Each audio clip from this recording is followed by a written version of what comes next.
Today on Hampton Roads Business Weekly, a local business scores big on Shark Tank. Plus, tips on running a business with partners. Get ready. Hampton Roads Business Weekly starts right now.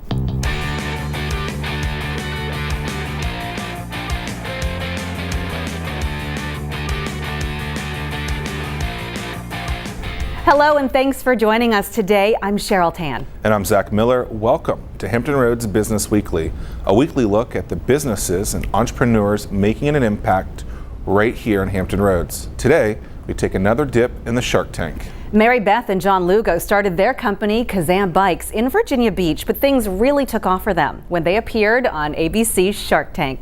I spoke with a couple about their appearance and what it's like to now be partners with Mark Cuban.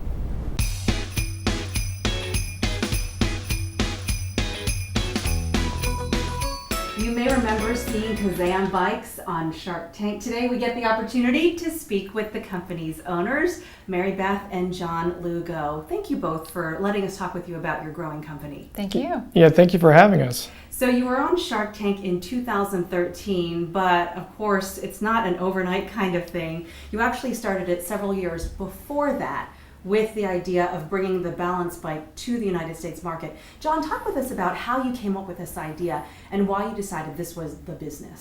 Sure. So this concept was very popular in Europe at the time, and we were looking for an opportunity to bring this concept to the US market. So what we did was we sat down and did a design of what we felt would be the best of breed of the balance bikes that were in Europe. Kazan was born from there. Let's talk Shark Tank. I heard that you sent your pitch and 4 hours later you received hello, welcome to the stage, or welcome to the tank. Right. Well, it was a process, but you know, John and I were both fans of the show. We watched it with our children, and I just had a very strong sense. One night we had watched maybe 3 episodes in a row, and I just had a really strong sense that this is something that we need to do.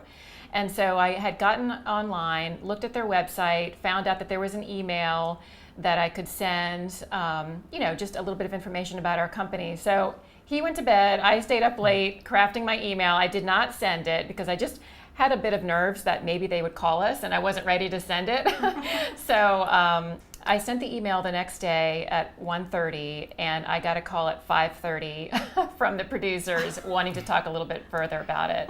And from there, I think it was maybe 6 weeks before we actually filmed. So it was a pretty quick process. Incredible. And if you watch the segment, which I know you can access at your website, kazanbikes.com, you'll know, I hope this is not a spoiler, that you did make a deal with Mark Cuban. So he's been a mentor for the two of you for the growth of your company. And he mentioned that the hard work doesn't end once you get the investment. It begins after. And I know you would agree with that. So what has that been like since his investment in your company?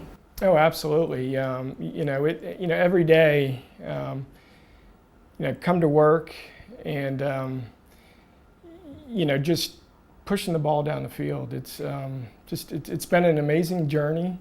And not only with the sales of our current balance bike, but looking for opportunities to innovate, come up with new products, diversify the portfolio.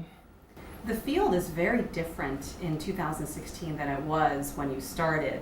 Not so many balance bike companies in the U.S., but now there are quite a few, and we've talked about how the sales have plateaued a bit. Your first year you had sales of 300, second year 600, and then post Shark Tank 1.5 million. So congratulations. But I know you've noticed a bit of a plateau in the balance bike market. So what happens now for Kazan Bikes? Yeah, so we're trying to now identify complementary products such as helmets, knee and elbow pads. The next step up from a balance bike would be the logical pedal bike. So we've launched now a pedal bike. We're looking at opportunities to go into the scooter market. We're also looking at other foot-to-floor products for young kids.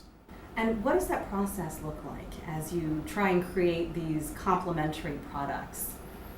Well, it's a lot of, so we put together what I'd like to call a tiger team with Mark Cuban companies and our other partner, Kent Bicycles, and we hold weekly calls, and we develop concepts, new product ideas, colors, those type of things, and then we present those to various factories, get pricing, and then we all collectively make a decision whether we want to move forward with that product. Nice, nice. So we should expect some changes, some new offerings from Kazan Bikes. Absolutely, absolutely. Fantastic. Congratulations, and thanks so much for talking Thank with you. us. Yeah, thank you. Yes, it's been a pleasure. We have more Hampton Roads Business Weekly, but first, the TAN plan. In today's TAN plan, how to survive the TV interview. So your story is going to be featured on the news. Congratulations, now what? First things first, prepare yourself by doing a little bit of homework on your interviewer. Read past articles, watch past stories. What kinds of questions does he or she typically ask? Second, practice the answers you know will be on the table. What do you do? How has your business grown? What makes your company different? And finally, keep it short and sweet. Answer your questions, make your points, but keep in mind that the interview is a conversation, a short conversation. Want more tips? You can find me at CherylTanMedia.com. We'll be right back.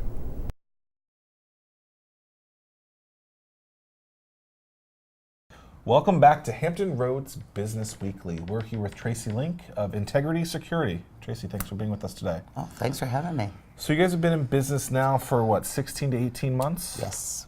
What gave you the idea that you wanted to start a business just a few months ago? Well, actually, it was a failed partnership. I did not. I started a business with somebody, and we had a different picture of what the company would turn out looking like, and so finally it was like, nope, I'm just going to do it myself. We're both holding these pens, and yes. So you are selling something that a lot of people can sell or have sold, but to get in the door, you've figured out that by giving out these pens, it's kind of a way for you to introduce yourself to someone who might not have known about you. How did you come up with the idea of the pens, and how does it work? Well, actually, what I found was when you make a cold call on a business client, generally speaking, you can walk in and say, "Hi, I'm Tracy," and hand them your card. And the nice gatekeeper at the front desk will say, "Thank you, I'll make sure someone gets that." And then as soon as you walk, the trash can. Right, and as soon as you walk out the door, it falls in a trash can. But a nice big clicky pen goes a long way. And actually, I called on a customer the other day. They're getting ready to start with us. And everybody in the office had one of these on their desk. And I was really, they work. So once you give them the pens, you have the follow-up with them, how do you get them to kind of give you the business that they want? What is your process like for that? Well, we're not selling anything that's unusual. We do armed and unarmed guard security services. And it is about the integrity, because we need to have methods in place that prove to people that we're actually doing what we say we're going to do. And customers, I'm always amazed at the people who don't know that there are some, now with technology, some options in security services that didn't exist before. And so that's what we kind of emphasize, is that we have those options. When you got started, you worked out of your house? Or something like Little that? guest bedroom, yes. And so you've now moved on to having your own office. How did you kind of come to the fruition moment, or realizing that that's what you wanted to do? To move out? Yeah. Actually, it was more a case of getting more focused. The business needed more attention, and I started in a bedroom and moved into the garage den. And what I realized was the company had grown so much that I was sitting there and I had security officer uniforms hanging over my head. And the cat would be sitting on the printer, and the dryer would be running in the background. And I needed to have a place where I could bring security officers in, I could train them, do the hiring process in a more professional environment. And so it really didn't take long to say, okay, let's pull the trigger and move. Did you start budgeting for that? Did you have line out? Like, how did you, so, a lot of people want to get to that position, but they can't grow into it. Well, we did. One of the things that I have been very blessed with is that I have an accounting person who has kept a budget and done projections. It's not just, oh, this is what you spent, but this is what we project we're going to spend in any given week, in any given day, and where we see our money being. And as we were adding clients on towards the end of last year, we realized that we had reached a point where there were some surpluses, and not really huge surpluses, but certainly enough to support the idea of moving into an office. And so from the office, what are the next steps from there? Well, actually, the office is a nice big space, and we have about 1,600 square feet. Grow into it. We aren't quite grown into it, but we have partnered now with a company out of Newport News, and we're going to begin training security officers for the Virginia DCJS regulations. So I will be able to bring people in, hire them, have them trained, and be able to put them out on the streets my way, and with the integrity platform. Well, congratulations on going from the bedroom to the garage to your own office. It's a great success, and in a very short period of time. Well, Tracy, thank you. Oh, thanks so much. Thank you. Appreciate it. There's more Hampton Roads Business Weekly coming up, but first, we would love to hear from you. So if you have questions or comments during the show, you can tweet us at HR Biz Weekly. We're back right after the break.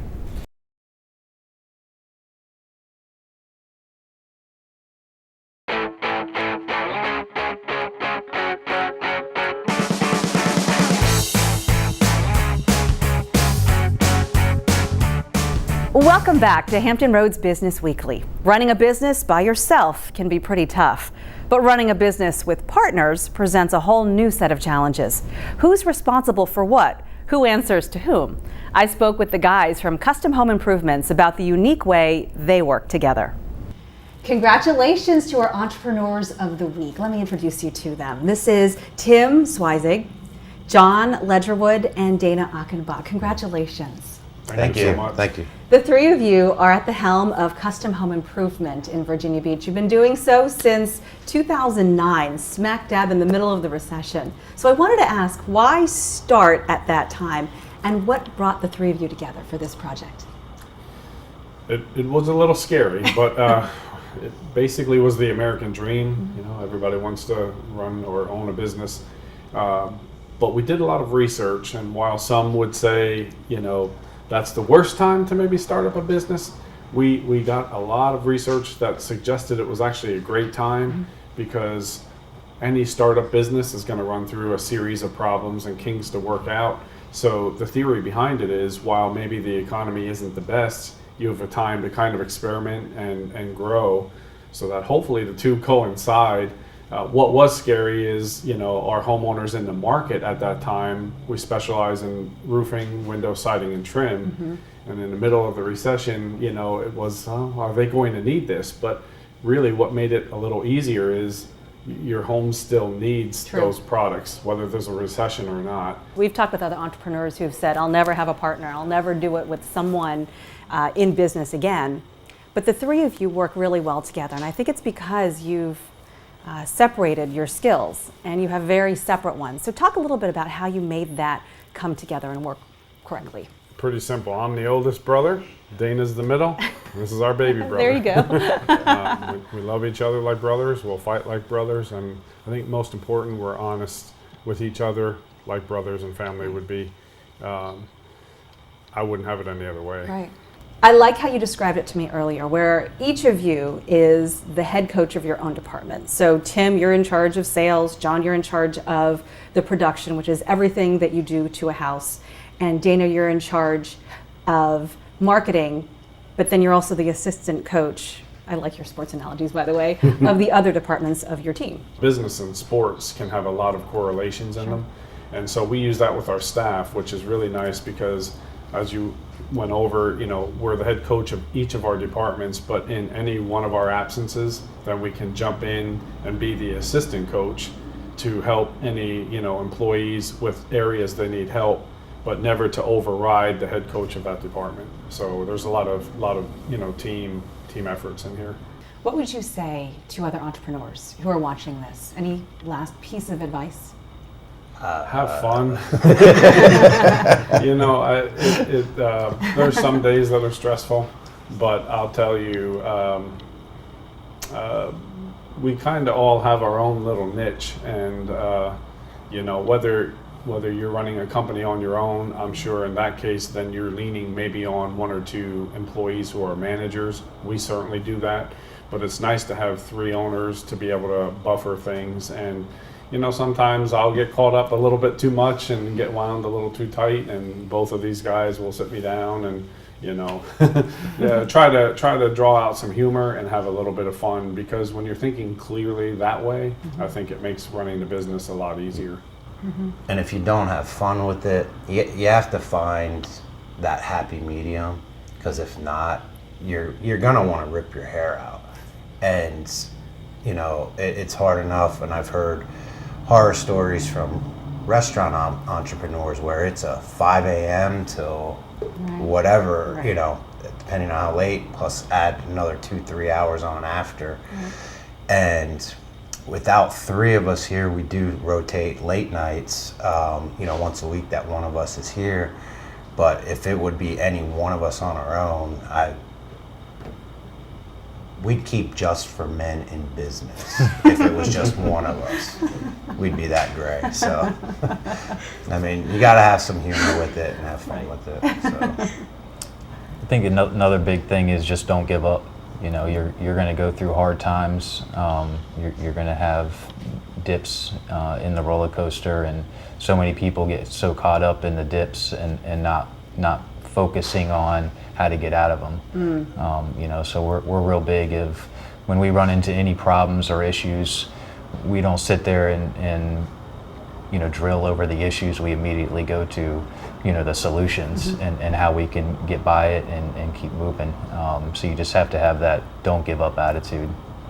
Great advice. Congratulations to the 3 of you. Thank you. Thank you.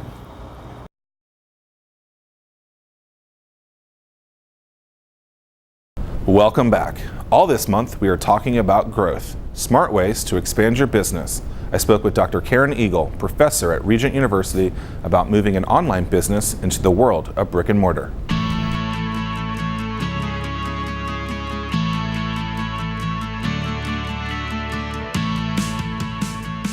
So, I have a very successful online business. Do I get crazy and jump off the cliff and maybe decide to have a physical location? What are some of the things I should look at to maybe take my online business and start opening at least one brick and mortar option of it? Well, first, I would ask myself, why do I want to have this business? Why do I want to have a brick and mortar location? What's the reason for having this presence? Because a lot it goes into a brick and mortar location that you don't have with online. First of all, where's your space going to be? And the first 3 questions at any marketing, I actually ask this in groups. What are the first 3 things you want to know? Location, location, location. Where are you going to be? Sure. And you have to be in a place that's going to reach your customers. And so you need to be in the right space, and then it has to be the right size. How much space do you need? How many square feet? How much is it going to cost a foot? Because in the opposite side of that, if you're doing an online business and you just need to send out the stuff, you might need a big warehouse. It's a lot cheaper. You don't have to care about those things. Yes. You can be off the beaten path, but you want to be close to where your logistics can be better. Right. It's really the opposite of that in retail, where you're paying maybe 10, 15, 20 times the amount of money per square foot because you need all that traffic to be there, where before you didn't need that thing to work. Right. And so then you have to also consider, what do you have to do the interior? Because at the warehouse, maybe just spray it down with some paint, Right. But maybe not. I mean, but in your retail location or your brick and mortar location, you're going to invite customers in. It needs to be inviting so that the place needs to look right, and then you need to have your fixtures and your furniture, and that needs to be right.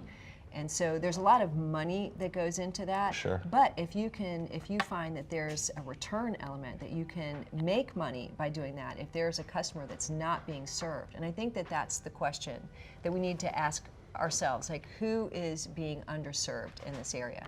Because if there's already enough players and people are doing it and they're doing a good job, then where am I going to have space to do that? But if it's missing, and if it's missing in this area, and there's a place for that, and again, I would do my homework and find somebody who's been successful maybe somewhere else. Go to another city, a city like ours, or travel, and say, wow, this is a really cool place. I like how they're doing this. How do you know who's underserved in that case? How do you know that someone actually is looking for this, it's not there? How do you find that, track that?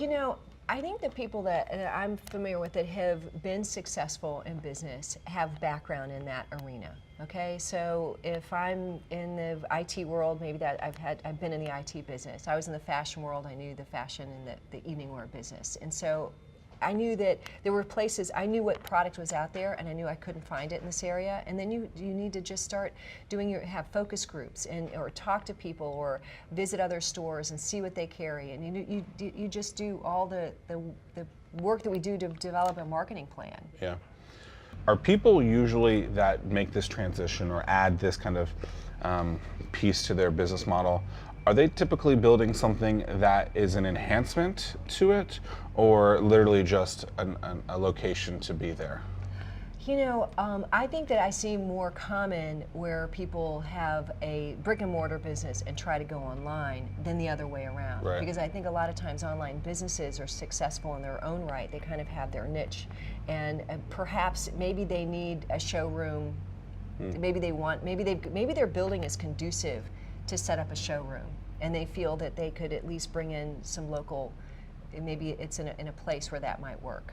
So an interesting piece, trying to go from online to offline, really. Yeah, I think that there's homework involved, and there's a lot of money, getting that location put together. Sure. But it could be great. And we all love homework. We want to do homework. Awesome, thank you. You're welcome.